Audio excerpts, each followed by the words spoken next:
And here we are. So we're talking about today expanding your reach offline. We just completed last week a video on online, which is basically digital marketing, and offline is kind of not digital. Everything else, in effect. You've probably got some questions, so I'm going to run through some of those first. The first one, of course, is what is offline reach marketing? And as I just said, it's really the opposite to digital. So if it's not digital, it's offline, okay? But that's not to, and often we think about TV or radio, but of course it could be print, it could be leaflet delivery, and it can be driving events, physical, live, in-person events. These are offline or reach marketing activities that you can do, and are very, very powerful because, especially in digital, instead of being a keyboard warrior, as it were, it's great to get out and actually meet your clients, meet the people, find out what they're really interested in and doing. What are they interested in? What are they doing? These are, two important topics. And understanding as much as you can about your market, your audience, means that you'll just run a better business. So there's lots and lots of benefits. Yes, it's time consuming. And comparatively, it's expensive because it consumes your time. Offline does tend to take longer, but it actually has more power. And we'll get into that. That's the purpose of this presentation, really, is to give you the options to know where the power lies and to know the tools and levers that you can control. So is it relevant? Well, you know what? It's relevant according to your audience needs. So it's not, is it relevant? Is offline marketing relevant? It's really, does your audience respond to offline marketing? And in most cases, you'll never know, because if you don't do direct or offline marketing, then you won't know what the response is.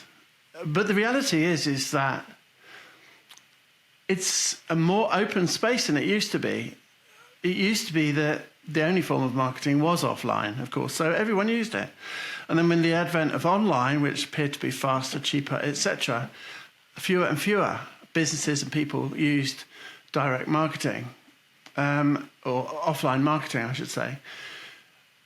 The key benefit is that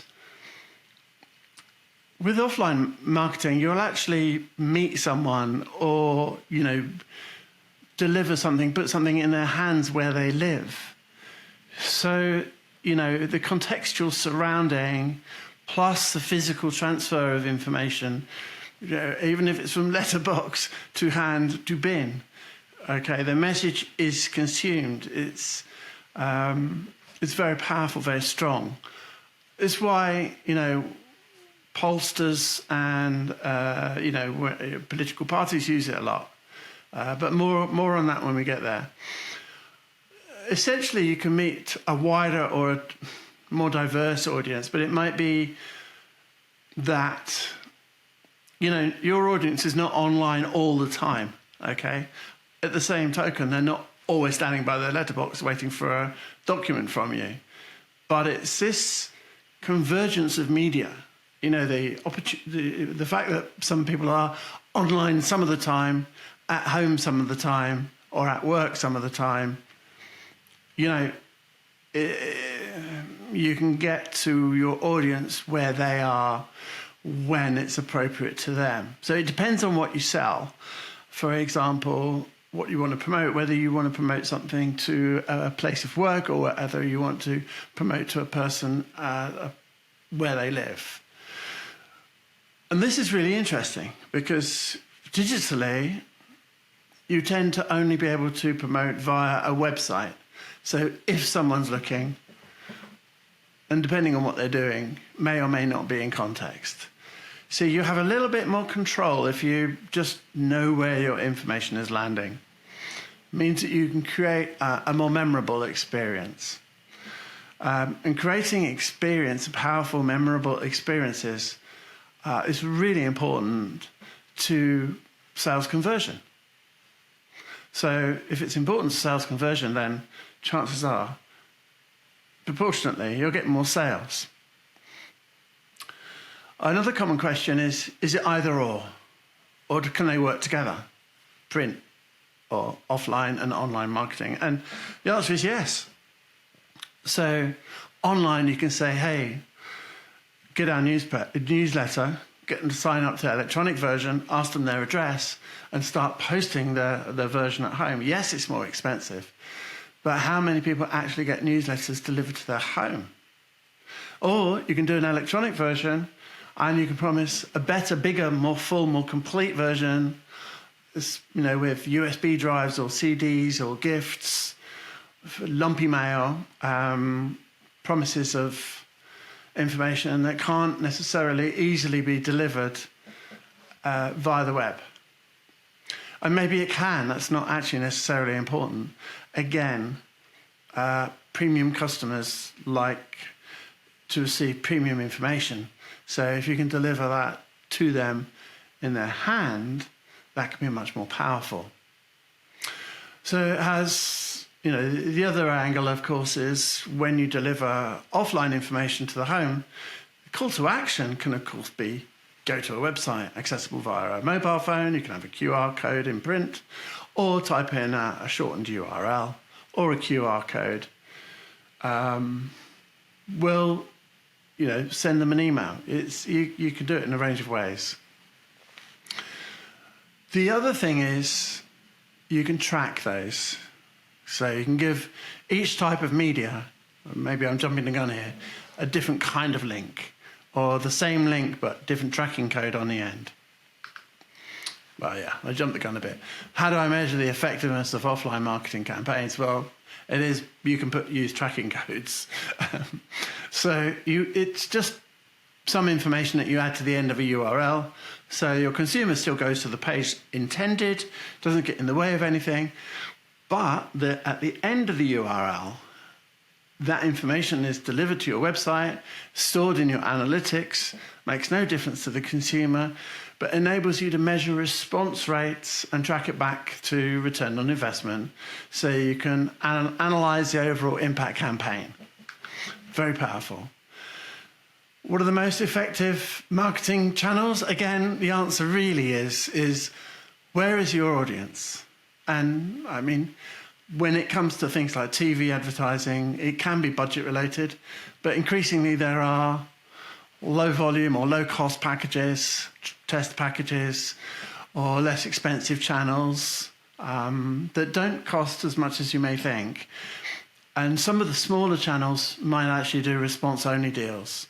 So again, because most people aren't thinking about TV because they write it off because it's too expensive or too difficult or too long-winded or whatever other difficulties they imagine, it's not used as much as it could be. So actually, you can look like a massively big brand and not necessarily spend a fortune. But again, you can if your audience is there, it could be extremely powerful and effectively give you a solus position in that media.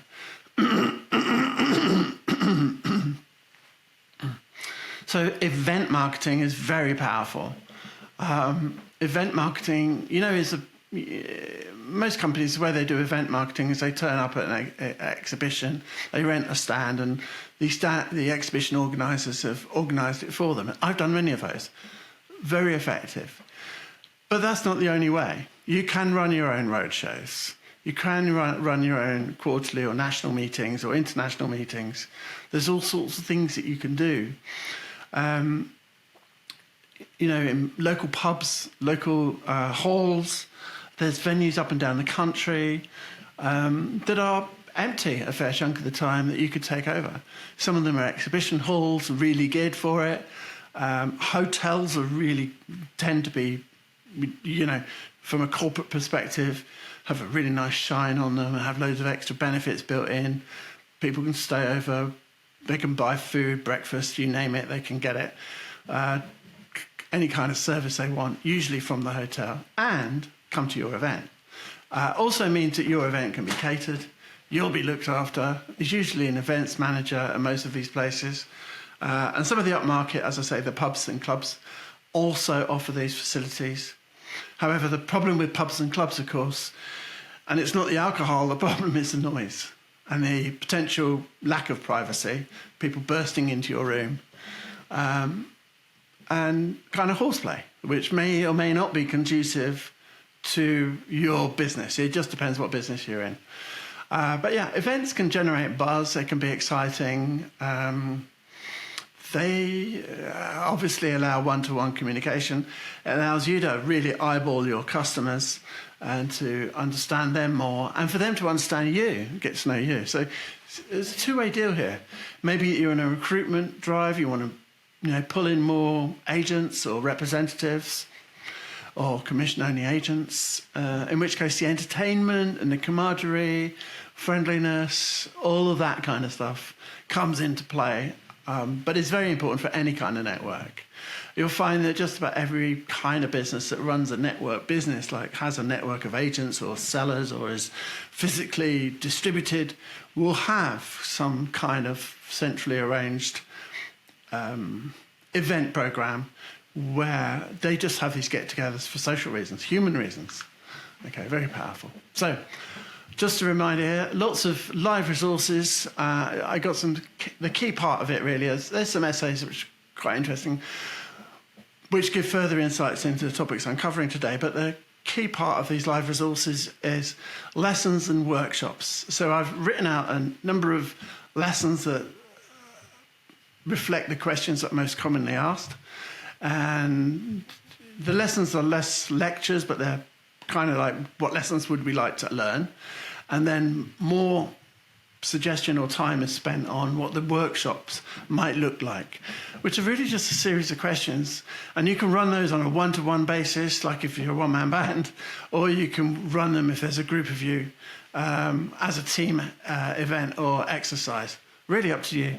But that's what the live resources are about, is to help you just get more from this information and apply it to your business. Obviously, I can help. And I've also produced this book, Sales Strategy Secrets, 81 Secrets, 47 Lessons, 99 Top Tips. I've really thought about this content, and this actually covers the last 3 video productions that I put together. Doesn't include this one.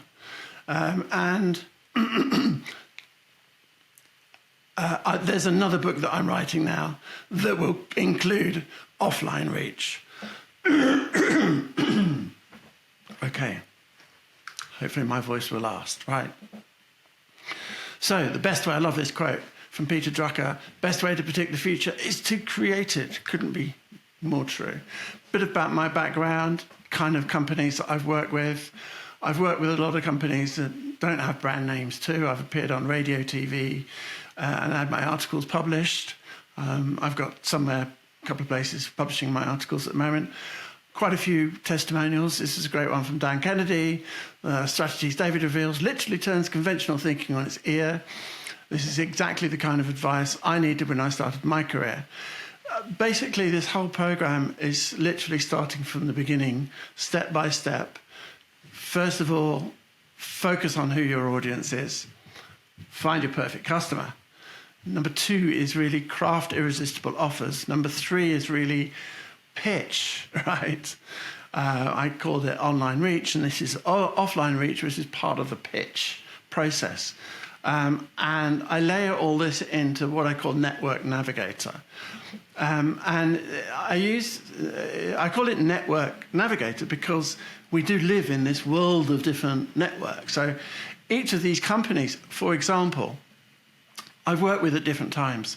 Each is a different network of people that I've had to kind of get to know, work around, work with, support. You name it. You just, depending, argue with even, or negotiate might be a better phrase. Because, people will ask you your advice and then question it. It's kind of human nature. So that's what I mean by argue, but it's not really an argument. But it depends. I mean, there certainly aren't angry arguments. Debates, maybe. And then I get the job of actually delivering. And even when it's all written up and agreed and the debate has happened, it still gets questioned, inspected, etc.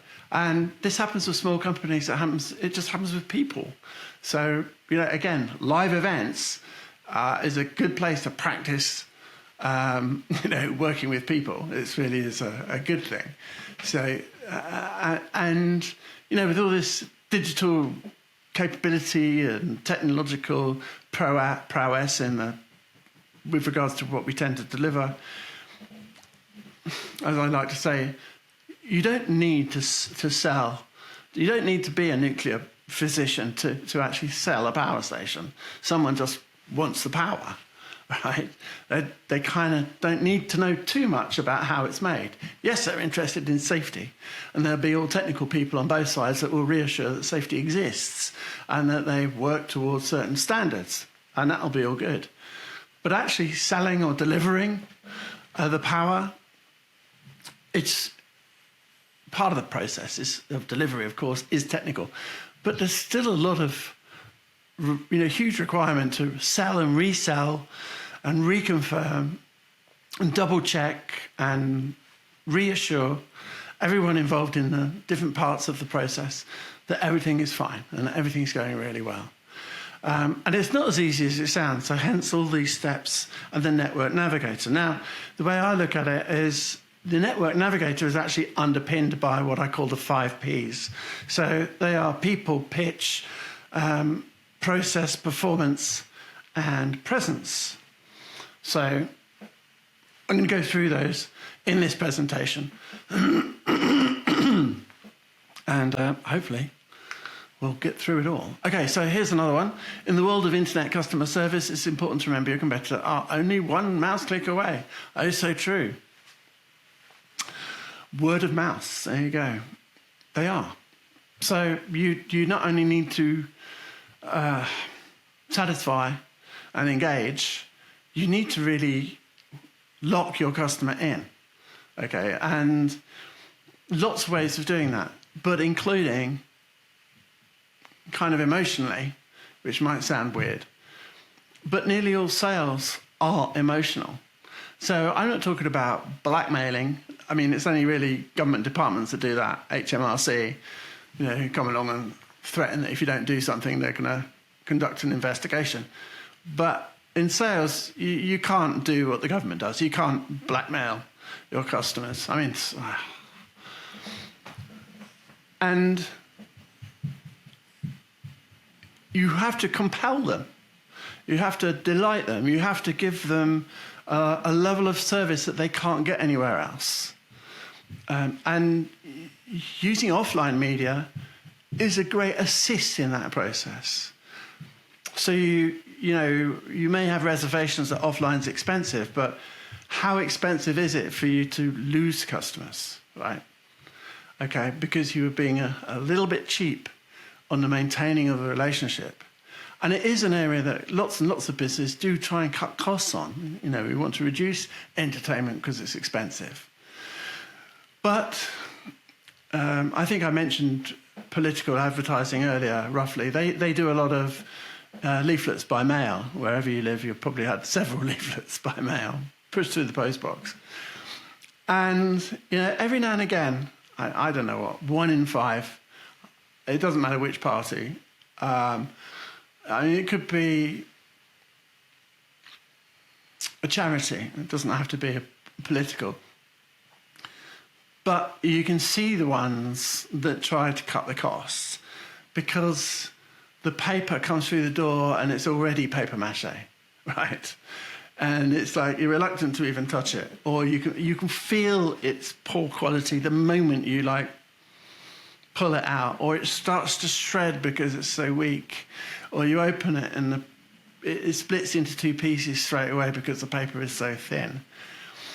So this is a problem where your basic communication is smacking of really poor customer service. You care so little about your audience that you can't even be bothered to spend decent money on the paper. And so in trying to save a little bit of money, what often happens, you cut the cost, you cut the cost, you cut the cost, you end up with a product that you deliver into the hands of your customers that they just don't like. And that reflects you. So why would you send information or put that information? Well, I don't know why, but it happens, as I say, 1 in 5. It happens often enough to notice. On the other hand, when you get a quality document, a threefold, something that's substantial, something that feels nice, something that's even got a bubbly surface, something that's been coated, and you'll find that the big brands do this, they spend the extra money. It's almost something you don't want to throw away because it's so beautiful, it's a work of art. I mean, I've received mail in the past where you open an envelope and the thing like springs out, there's a rubber band in there. And what do you do with those? I tell you what you do with those. So you show everyone, hey, look what I got, ping, right? It's offline marketing. But that kind of, pop-up, surprise, pleasant, fun, gamey thing, you can still deliver a serious message in a very high quality way. So really important. And customer service starts at your very first interaction. And it could be enough just to say, do you know what? I wasn't going to do anything because I thought that whole market was, didn't want to deal with anyone. I thought they were all mucky. And these guys, though, look what they sent me. They're delightful. I didn't know such a company or business existed. I'm going to give them a call. Wow. It can have that amount of difference. But you can't cover what I describe as that mucky, rubbish product, a mucky company, with good marketing. Good marketing will get you the leads, but you'll just be found out. So you still need to have a good product. You can't have good marketing, poor product. It needs to be good marketing, good product. Okay, here he goes. Another quote from Joe Chernoff. Good marketing makes a company look smart. That's what I've been talking about. Great marketing makes a customer feel smart. Absolutely. They start showing others. That's what you want. Okay, so the Network Navigator. Let's run through the 5 Ps. Offline reach. Let's get into the meat of this. Key topics are, we have covered what is offline reach. We've started covering the Network Navigator framework. I got a business case study for you. I'm going to go through the 5 Ps of offline reach, common mistakes, some frequently asked questions, just covered those, and a summary of next week's topic. So this case study is on fashion, difficult to read audience. Everyone, by the way, thinks that their audience is difficult to reach. And the more you define your audience, the kind of harder it might seem, because it seems easy to be able to reach everyone, right? But as soon as we start cutting down our audience, saying it's this and that, then we end up in a situation that just feels a bit more difficult. However, it may be difficult, but I tell you what, generally, it's more lucrative.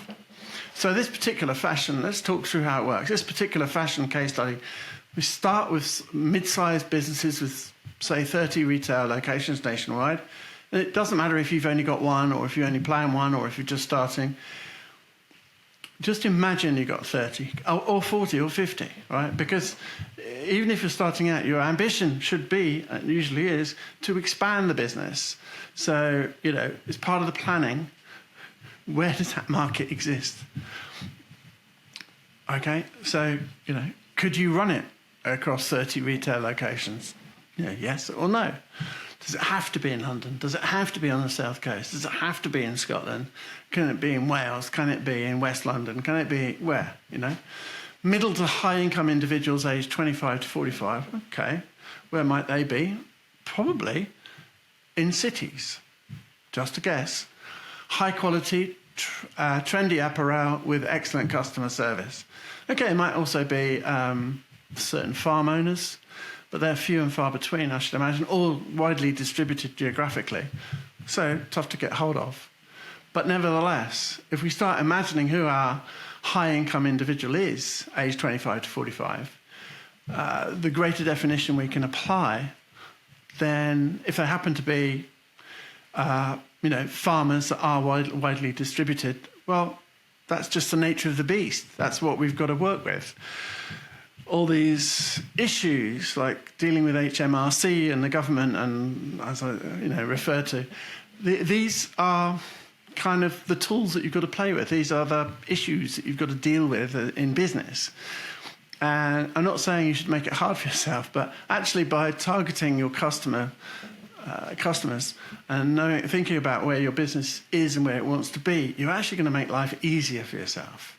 Okay, because you're in the process, we're saying, okay, so if it's high-income individuals, age 25 to 45, then it's definitely not anyone younger than 25, so we can cut that out, or 24, so we can cut that out. And it's also definitely no one older than 46, so we can avoid them, right? We don't need to target them. That's the point. We don't need to waste our money trying to attract everyone. Instead, we can take our small marketing budget and spend it just on those that are likely to spend the money that we need. They happen to be customers that we can help. A unique selling proposition, high quality, trendy apparel with excellent customer service. Every business will have a different USP, but you need to work out what it is, because when you know how to differentiate yourself, why you are different in the marketplace, then you'll just stand a better chance. You'll be able to express yourself more clearly. We need to get away from this commodity. So there are many commodities. So let's just take bread, for instance, which is a commodity product, right? And they're all made from corn, okay? I think they're made from corn. I've never made bread. But I do know that when I go buy bread, that I can have it sliced, I can have it brown, I can buy it white, I can buy it, in a range of formats. Even when I go to a supermarket, they're all competing next to each other. But I automatically, as a buyer, exclude certain breads that I know I don't want. So I'm just a customer aimed at one type of bread, right? Because for me, that bread represents the quality or reflects the kind of bread or person I am that eats that kind of bread, right? So if you can express that clearly in your bread packaging or your whatever it is that you sell in your packaging, it makes it easier for customers to buy. And it happens in commodities as well as in bespoke products.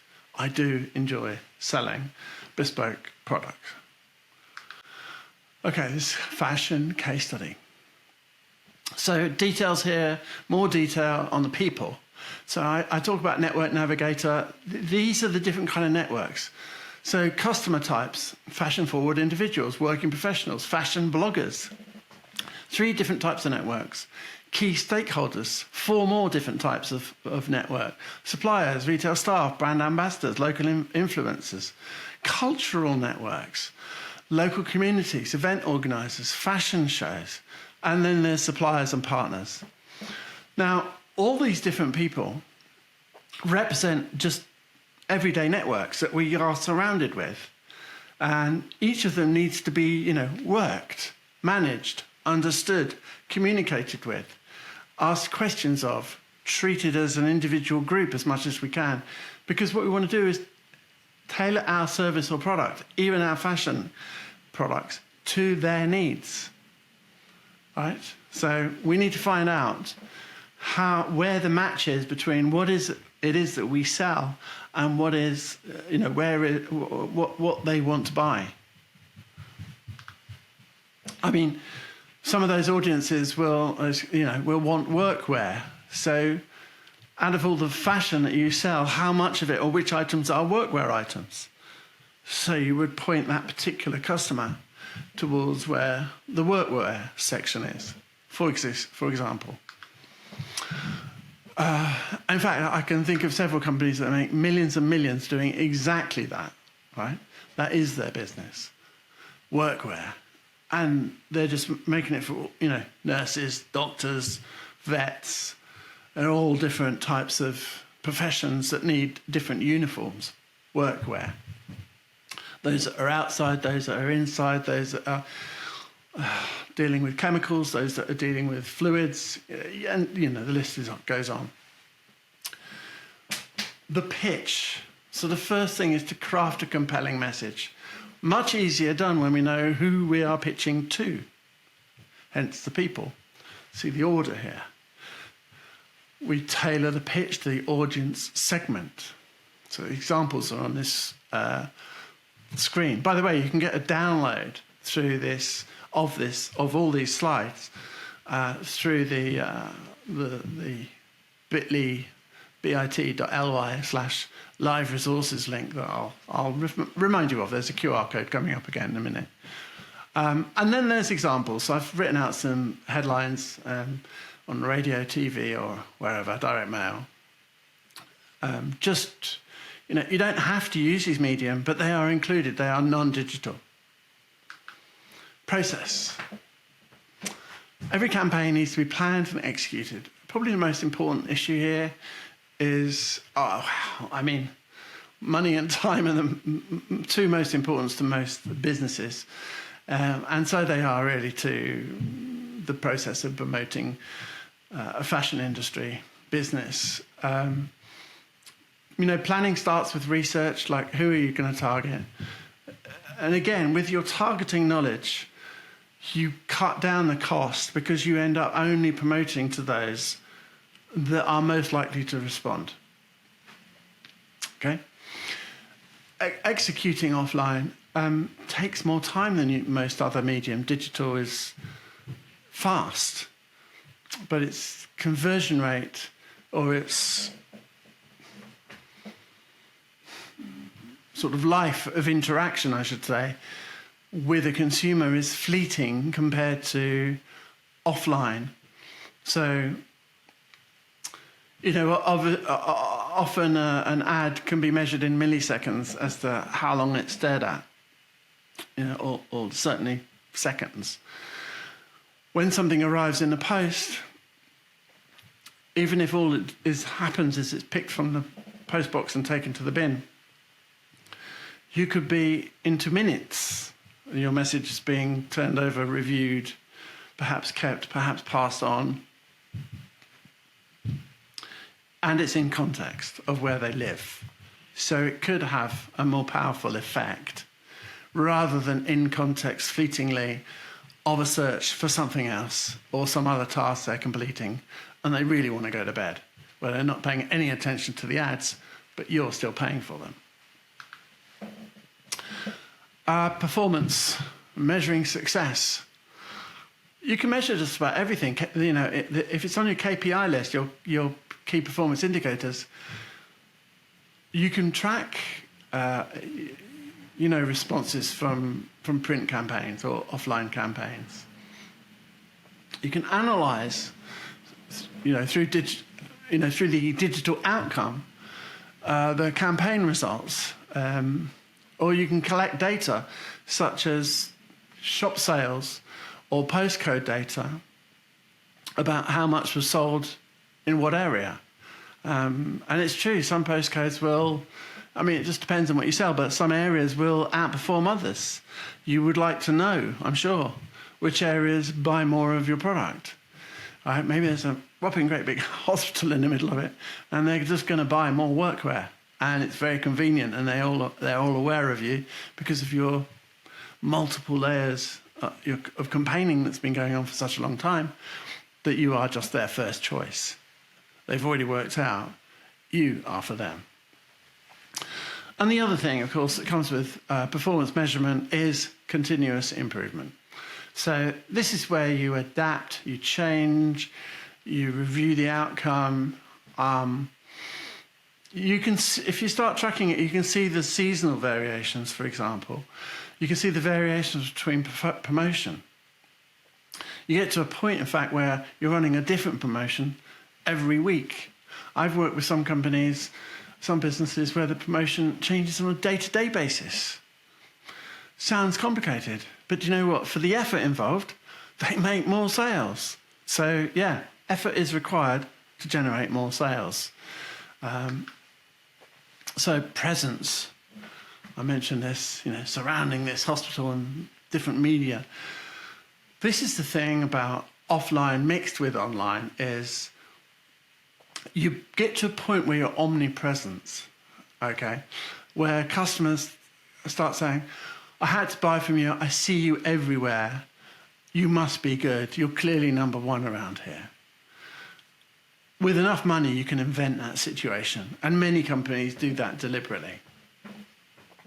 And it can become, if I said earlier, if you've got a good product matched with good marketing, it can become self-fulfilling. In fact, it's a magic trick in marketing and sales that that's exactly what happens. If you understand your customer lifetime value, you can work out how much you have to spend, which is usually more than you might think. And when you know that you're going to get the money back, well, it opens doors, opens more doors. Whereas if you're very tentative and saving every penny, and you run the danger of A, producing really rubbish promotions with paperwork that falls apart because it's just crap, and B, missing the market. The market's there, but you just didn't capitalize on it. It required capital you require capital to capitalize on a market. And I understand some of us don't have the capital. And that's where you reinvest your profits and you ramp up and up and up and you keep on going until it fundamentally doesn't go anymore, until you really have saturated the marketplace. Not necessarily saturated in that you can't sell anymore, but saturated it in terms of you can't do much more marketing in that area. You've covered all the angles. You've worked out of all the angles which ones work the best, and then you just focus on those because you're measuring the performance, you know which campaigns really work, and they work because your target market sees you there and they buy stuff. So, as I say, it's become self-fulfilling, but it actually becomes self-financing. And when that happens, companies find, businesses find they suddenly have an unlimited advertising budget because they know, for every, I think I've got a statistic coming up, I'm not sure. Certainly, in the case of email, for every dollar spent on the last presentation, it was 42 was the result. I think I got a stat that I read recently to do with this offline marketing where I think it was the American Direct Marketing Association said for every $167 spent, 2006 was earned. I don't know where they got that number from, but that's the result of their survey. But that sounds about right to me. Those are the kind of numbers that I've seen. Certainly in digital, I can recall another one, 400% ROI is not necessarily out of order. Put £10 in, get £40 back, but you multiply that out. Put 100,000 in, get 400,000 back. Do that every month. Big business, yeah. Live resources. So yeah, bit.ly live resources, or use the QR code there. That'll take you to the live resources page where you can register, and then you'll get an email that will give you access to the lessons and workshops and this presentation as a PDF and 4 or 5 other related essays. And there you can book a call with me if you'd like, and you can go visit my Patreon page and you can get more information and the live resources to previous events that I've run in this Network Navigator series, so you can build up an entire collection. I intend to build and build and build. This is part of a series of 12, but that 12 underpins a total series of 52. So quite a lot coming your way. Increase offline reach. 60% of consumers trust traditional media more than digital ads, according to Marketing Sherpa. Increase visibility. 70% of people prefer to read print content over digital. 70% of consumers say direct mail is more personal than online interactions. Definitely is. And it does produce higher engagement. Look, direct mail, this is a letter in the post with your name on it. So, of course it's more personal. Hey, David, have you seen? Have you tried? Would you like? How would you look? Improved brand awareness. I talked earlier about the milliseconds of digital advertising in the main. This is what you're paying for. But with post, you're getting minutes, sometimes many minutes. So certainly consumers will find print marketing to be the most trustworthy type of marketing. So, we see a lot of financial marketing done via print because it's more trustworthy, because you can put something solid in someone's hands. So if you're trying to get across the fact that you're a solid, trustworthy organization, wow, you can do it using print, for example. There's that stat I was talking about. There we go. I think I said slightly different figures, but for every, there you go, Data and Marketing Association. I think I might have said DMA. But, yeah, strong ROI.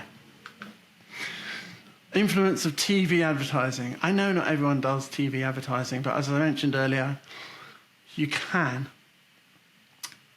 It's more affordable than you might think.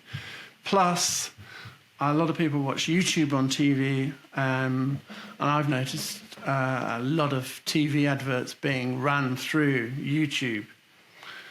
54% of consumers say they're more likely to buy products they see advertised on TV. So you can certainly have an ad created to TV standards and run it online. But when you make it to TV standards, you get that dual use. One cost. Physical event marketing, I touched on this, very powerful. Getting toe-to-toe, head-to-head with your consumers.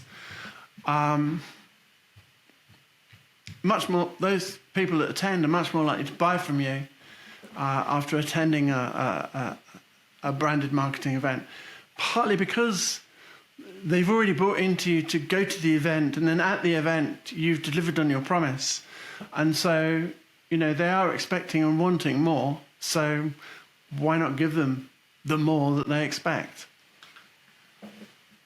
So, action steps for how to integrate online and offline campaigns.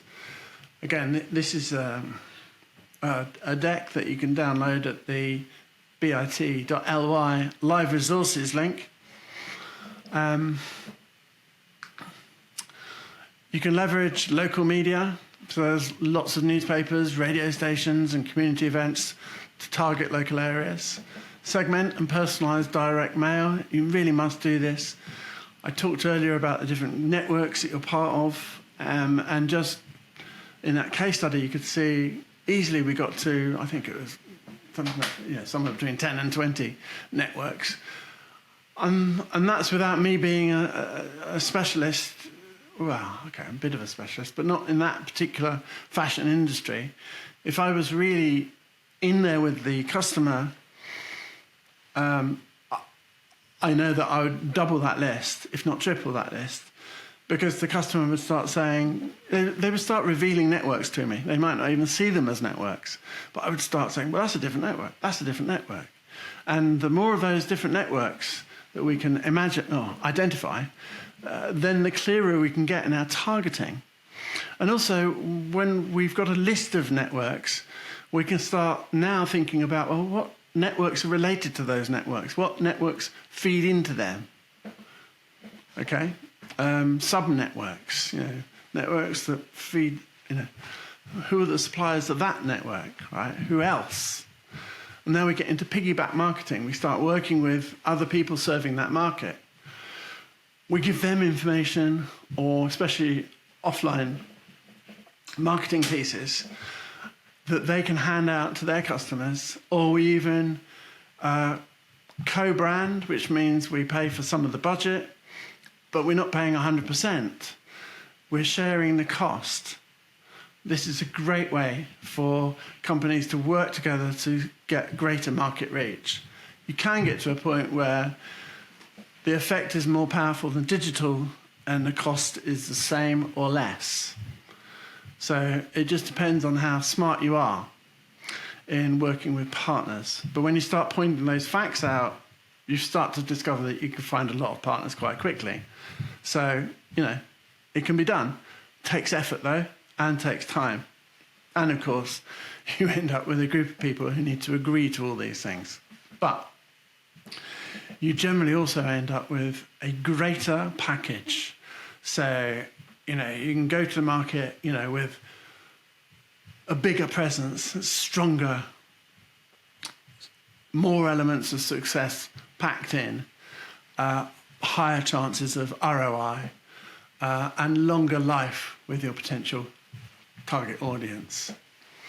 So this comes through segmenting and personalizing your, call it direct mail, but offline marketing efforts. Engage in event marketing. What events can you run?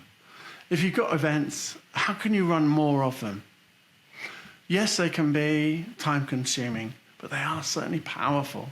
And again, it comes back to if we identify who our networks are, we start to realize, oh, look, we can have events with those people, with those people, with these people, and even do it in a segmented manner. An events program can be extremely powerful and locks in the customer base. Optimize your print advertising. I can't stress this much more.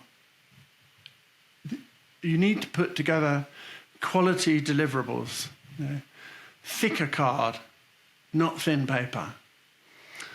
Bold, solid, strong colours. Colours that reflect your business values, that enable others to say, this is a trustworthy, reliable company with credentials or supplier. And you can create these materials in a fun way. Like I talked about the thing that sprang out of the envelope. These effects, or even opening of the envelope becomes an event. And these events can be shared within the house. Hey, look what I got. And they tend to be kept for years. So brand building through these special pop-ups, if your pricing can stand it, very worthwhile, long-term investment. It is an investment. Utilize radio and TV advertising when you can. Again, it doesn't need to be big budget, but it's not really about the cost. It can be to get started, but you can go and test most campaigns using a small budget, and you can make them measurable, or you can certainly make them memorable, but you can make them measurable as well by tracking your analytics, by giving a code or a link, or just saying this test must occur at this time, and then you can see over time the effect of that promotion. You'll soon know which radio station, which type of TV advertising works for you. I talked about implementing and tracking a lot. As I think I say every week, on the implementation and tracking of measurement there's lots of people who measure and track. The big problem that most people face is understanding what it is that they're measuring and tracking or responding to. It's probably lack of response. They go through the process of tracking and measurement, which is great, but then they pay no attention to the results because they're storming on to the next one. And I think psychologically, we all want to declare that what we just did was successful. So in the process of measurement and tracking, we will get comparative results that will show that our campaign was usually partially successful in one area, but not necessarily in another area. And many of us don't like to talk about that negative side. But the more that you are real with it, the more you stand the opportunity of actually fixing or improving. Now you end up rapidly with a better story. So last month, we got 60%, which was good, fantastic even, more than we expected. But this month we got 68%. Hey, we saw growth. Or maybe we get 56. Wow, last month was better, but was it that marginal, or Is it just time of year? Is it decaying? Is it is it improving? What can we change to get the improvement? Because invariably there is something that we can change, and the improvement is there. The market is there. We've just got to tune into that market, and we tune into it through measurements, understanding how things have performed, gritting our teeth a little bit, and accepting, as Elon Musk does, that there will be some failure in what we do, but we learn from it. On most pay-per-click campaigns, what most clients don't realise is the beginning of a campaign, the first action is to waste money, right? Which sounds terrible. But the first month is an opportunity to work out, of all the angles that we have available to us, which are the angles that produce a return on investment. And so we apply test budgets across different campaign types. And as a result, after a little bit of time, sometimes within that first month, we can cut out the expensive but non-performing campaigns and reallocate the funds to the performing campaigns. But we really want to know the answer. Because if we don't do that, if we don't test these other markets, we could be missing out on massive opportunity. And sometimes the least obvious markets, which everyone considers is a waste of time, is not serviced by anybody, and so becomes a market because it's not competitive, because no one's competing. And so you end up having that market uniquely on a sole basis. Fantastic. But that's part of testing, measurement and testing. Focus on high quality materials. I've touched on that a few times. Really high quality. This is how you build strong, partnerships, strong relationships. How you get people who decide, they want to follow you, they want to support you. They like you because they can see you're committed. And you, importantly, you make them look good. There's the live resources link, bit.ly. You can scan that. And get the complete deck and the access to the lessons and workshop materials. There you go. So mistakes. I've made a few. Underestimating lead times. Probably the most common mistake that most people make is they think of it in terms of digital marketing. Like, say, we just do the design that'll be ready tomorrow. We need to do the design, then we need to do a print run, then we need to test it. We need to make sure that it fits with everything else, make sure that it looks good to our quality standard. Then we need to distribute it. Then we need to allow time for the message to sink in. And then we need to allow for a response on that outgoing message to provide a reflection back so that we can see what the results are. Lead time, right? It takes time. Static campaign. So this is another mistake. Let's just roll that campaign out again, the one that worked last time. Well, that will work usually once or twice. But if we keep rolling out the same campaign, then we'll get to a point where it just stops working or doesn't work anywhere near as much as it used to, because the marketplace has got used to it. It's them again with that. I didn't like it then, I don't like it now. Increasingly, a campaign will reduce in its success. However, if we run a campaign and it's successful, and then we introduce a new campaign, maybe it's seasonal, and then we do another campaign and it's seasonal or whatever it is, and then we reintroduce the suitable break, the first campaign that worked really well now tends to be that first campaign will be like it's completely new again. So I tend to recommend to clients that we find or create 5 or 6 to 10 campaigns. That's what we should be creating.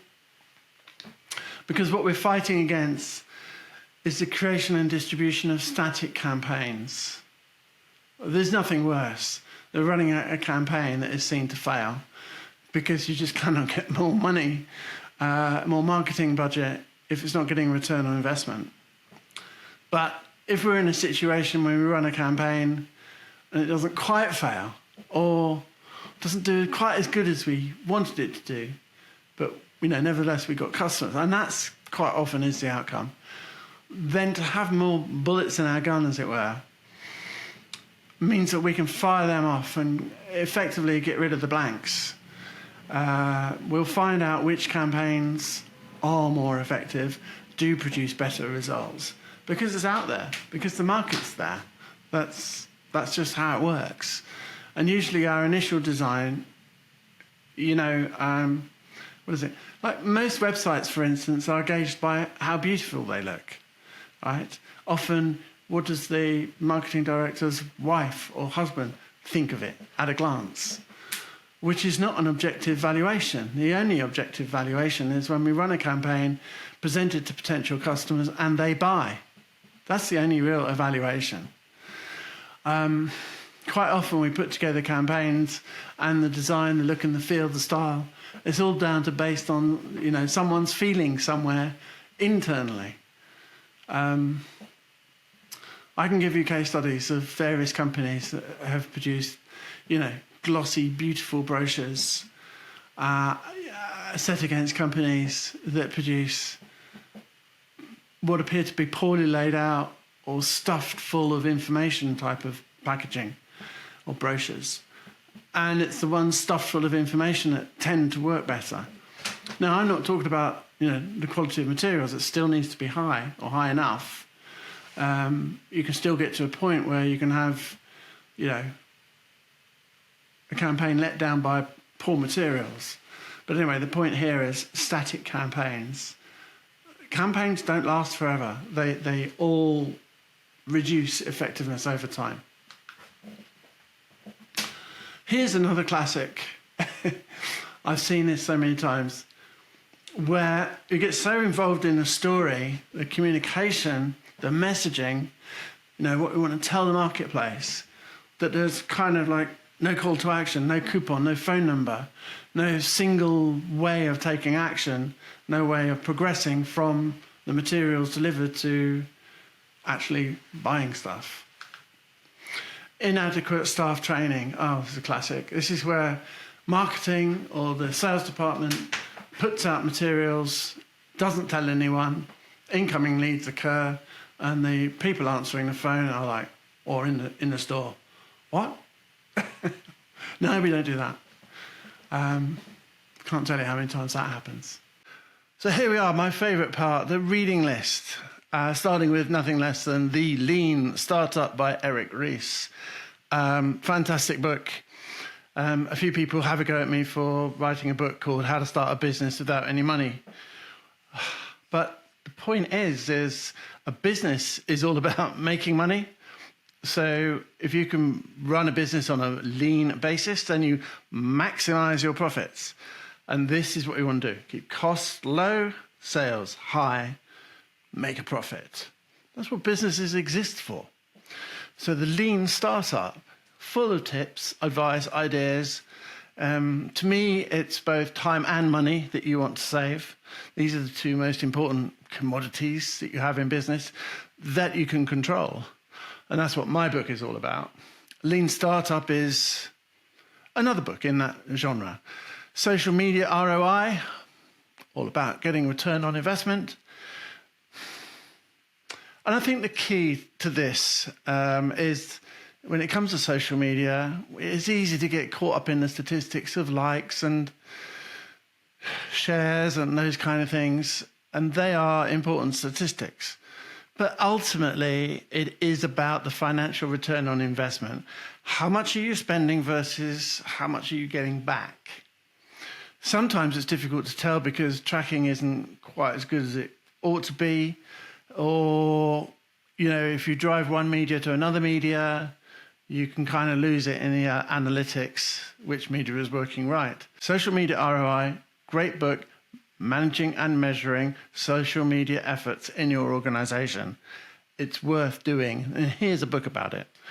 This next one by Joe Paluzzi, Epic Content Marketing. Epic, right? Content marketing is kind of tough. It's, it's not like, we fancy we'll do a bit of content marketing. It requires an ongoing day-to-day strategy for it to be effective.